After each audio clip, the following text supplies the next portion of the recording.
Assalomu alaykum, hurmatli tinglovchilar. Bugun biz sizlar bilan Buxoro xonligida Ashtarxoniylar sulolasi davrida olib borilgan tashqi siyosat haqida so'z yuritamiz. Ashtarxoniylar davrida ham xuddi Shayboniylar singari eng asosiy masala Xuroson masalasi edi. Bunda Buxoro xonligi Ashtarxoniylar asosan Eron va Hindiston davlatlari bilan hisob-kitob qilishga majbur edilar.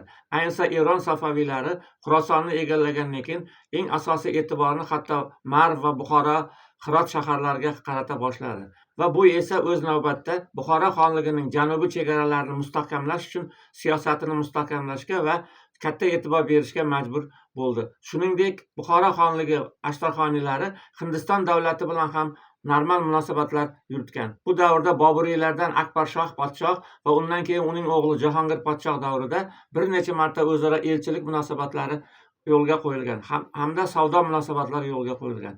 Shuning bilan birga Turkiya davlati bilan, ya'ni Usmonli davlati bilan ham Buxoro xonligi o'z munosabatlarini amalga oshirdi. Bunda eng asosiy masala Eron safaviylarga qarshi kurash bo'lgan.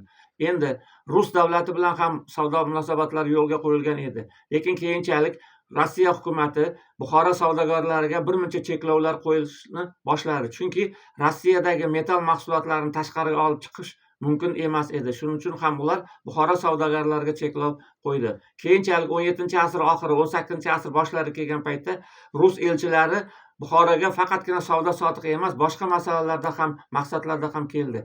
Ayniqsa ular Buxoro xonligining joylashgan joylari, qo'shni davlatlari, uning zaif tomonlari, Buxoro oltinlari qayerlarda qazib olinadi, qancha qazib olinadi, shular haqida Moskvaga ma'lumot berib turish uchun ish olib bordi.